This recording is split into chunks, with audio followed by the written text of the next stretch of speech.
Smart প্রযুক্তির ছোঁয়ায় বদলে যাচ্ছে লাইফলাইন। এসকেলেটর বিকল থেকে তাপমাত্রা বৃদ্ধি, কলকাতা মেট্রোয় ডিজিটাল বিপ্লব, নিত্যযাত্রীদের ভোগান্তি ও পুরনো লিগেসি পরিকাঠামোর এক অনন্য বাস্তবতা। কলকাতা শহরের গতি ও স্পন্দন ধরে রাখার মূল চাবিকাঠি হলো কলকাতা মেট্রো। উত্তর দক্ষিণ করিডর এবং কবি সুভাষ থেকে দক্ষিণেশ্বর পর্যন্ত বিস্তৃত এই রুটে প্রতিদিন গড়ে কয়েক লক্ষ মানুষ যাতায়াত করেন। তবে ভারতের প্রাচীনতম এই মেট্রো পরিষেবায় আধুনিকতার স্পর্শ লাগলেও যাত্রীদের অসন্তোষের শেষ ছিল না। এখানে ঢোকার মুখেই দেখা যেত থমকে থাকা এসকেলেটর, চলাচলের অযোগ্য লিফট কিংবা আর্দ্রতা ও অতিরিক্ত ভিড়ে প্ল্যাটফর্মের গুমোট পরিবেশ। যাত্রীদের সবচেয়ে বড় অভিযোগ ছিল কোনো এসকেলেটর বা লিফট বিকল হলে তা মেরামত হতে কেটে যেত দিনের পর দিন। এতদিন পর্যন্ত কোনো স্টেশনের যান্ত্রিক ত্রুটি চিহ্নিত করতে টেকনিশিয়ানদের সশরীরে ঘটনাস্থলে পৌঁছে পরীক্ষা করতে হতো। ফলে সমস্যা ধরে ফেলা এবং তার সমাধান করার প্রক্রিয়ায় অনেকটা সময় নষ্ট হতো, যার খেসারত দিতে হতো সাধারণ মানুষকে। আর কলকাতা মেট্রো কর্তৃপক্ষের মূল চ্যালেঞ্জই ছিল পুরনো বা লিগেসি পরিকাঠামোর পরিচালনা করা।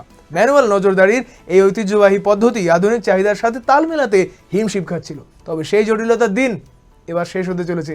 সেন্ট্রালাইজড ডিজিটাল ম্যানেজমেন্ট সিস্টেম কি এবং কিভাবে কাজ করবে, যাত্রীদের নিরবিচ্ছিন্ন পরিষেবা নিশ্চিত করতে এবং উত্তর দক্ষিণ করিডোরকে আন্তর্জাতিক মানে উন্নীত করতে মেট্রো রেল কর্তৃপক্ষ চালু করতে চলেছে এক অত্যাধুনিক ডিজিটাল ম্যানেজমেন্ট সিস্টেম। এটি মূলত আইওটি এবং সংবেদনশীল সেন্সর ভিত্তিক একটি সমন্বিত ডিজিটাল পর্যবেক্ষণ কাঠামো। এই ব্যবস্থার মাধ্যমে এক ছাদের তলা থেকেই একাধিক স্টেশনের যন্ত্রকৌশল ও বৈদ্যুতিক পরিকাঠামোর উপর নজর রাখা সম্ভব হবে। প্রস্তাবিত এই প্ল্যাটফর্মের আওতায় আনা হচ্ছে এসকেলেটর এবং সচল সিঁড়ি। কোনো যান্ত্রিক ত্রুটি, ঘর্ষণ বা বেল্ট ঢিলে হয়ে গেলে আগেভাগেই সতর্কবার্তা তৈরি হবে।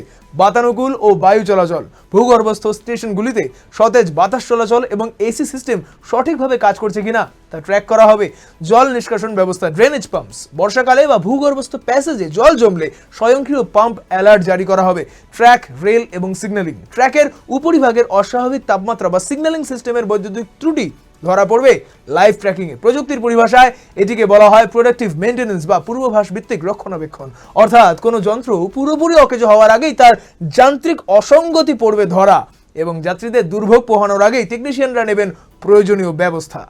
সেন্সর ভিত্তিক নজরদারি ও স্বয়ংক্রিয় তাপমাত্রা অ্যালার্ট। বর্তমানে স্টেশনের ভেতরে বা প্ল্যাটফর্মে এয়ার কন্ডিশনিং এর তাপমাত্রা নিয়ন্ত্রণ ও মনিটর করার জন্য কর্মীদের শারীরিক উপস্থিতির প্রয়োজন হয়। নির্দিষ্ট সময় পর পর টেকনিক্যাল টিম গিয়ে থার্মোমিটার ও কন্ট্রোল প্যানেল চেক করেন। কিন্তু প্রস্তাবিত ডিজিটাইজেশনে এটি হতে চলেছে শতভাগ স্বয়ংক্রিয় অর্থাৎ অটোমেটিক। উদাহরণস্বরূপ কোনো ভূগর্ভস্থ স্টেশনে যদি হুট করে এসি ব্যাকআপ সিস্টেমের সমস্যা দেখা দেয় এবং প্ল্যাটফর্মের তাপমাত্রা নির্ধারিত সহনশীল সীমার চেয়েও বাড়তে শুরু করে, তবে তার সাথে সেন্সর নেটওয়ার্ক থেকে জরুরি সংকেত বার্তা পৌঁছে দেওয়া যাবে মূল নিয়ন্ত্রক সেন্ট্রাল কন্ট্রোল রুমে। এর মূল সুবিধা হলো গ্রাউন্ড স্টাফদের ম্যানুয়ালি গিয়ে প্রতিটি স্টেশন পরীক্ষা করে সমস্যা খুঁজতে হবে না। সেন্ট্রাল কন্ট্রোল রুমে ডিজিটাল মনিটরে সরাসরি ভেসে উঠবে ঠিক কোন ব্লকে এবং কোন মেশিনে প্রযুক্তিগত সমস্যা, টেকনিক্যাল ফল্ট দেখা গিয়েছে। ফলে গ্রাউন্ড টিম নির্দিষ্ট পয়েন্টে পৌঁছে খুব অল্প সময় মেরামত করে সেই কাজ শেষ করতে পারবে। ক্লাস্টার ভিত্তিক মনিটরিং ও নতুন সাবস্টেশনের পরিকল্পনা। বিশাল এই মেট্রো পরিকাঠামোকে নিখুঁত ও দ্রুততার সাথে পরিচালনা করতে মেট্রো কর্তৃপক্ষ একটি অভিনব প্রশাসনিক ও প্রযুক্তিগত প্ল্যাটফর্ম তৈরি করেছে।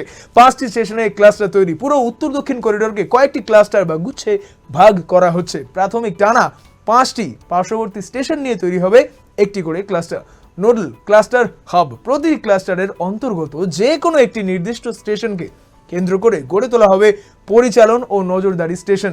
আঞ্চলিক স্তরে কোনো জরুরি পরিস্থিতির সৃষ্টি হলে ওই হাব থেকে দ্রুত ব্যবস্থা নেওয়া হবে। নতুন সাবস্টেশনের স্থাপন। ভবিষ্যতে উত্তর দক্ষিণ রুটে ট্রেনের ফ্রিকোয়েন্সি বা সংখ্যা বাড়ানো এবং ডিজিটাইজেশনের বিপুল চাপ সামলাতে ইলেকট্রিক্যাল পরিকাঠামো শক্তিশালী করার পরিকল্পনা করা হয়েছে। এর জন্য নয়া পাওয়ার সাবস্টেশন গড়ার প্রস্তুতি চলছে। এবং অটোমেশন কেবল প্রযুক্তির প্রয়োগ নয়, এটি সাধারণ মানুষের যাতায়াতের অভিজ্ঞতায় এক ধাক্কায় অনেকখানি বদলে দেবে। সেন্ট্রালাইজড সিস্টেমের ফলে হিউম্যান এরর বা মানুষের ভুলের কারণে পরিষেবা থমকে থাকার সম্ভাবনা প্রায় শূন্যে নেমে আসবে। বয়স্ক ও বিশেষভাবে সক্ষম যাত্রীরা স্টেশনে এসে বিকল লিফট বা এসকেলেটরের মুখোমুখি হবেন না। গরমের দিনে এসি বিকল হয়ে প্ল্যাটফর্মে দমবন্ধ পরিস্থিতির সৃষ্টি হবে না।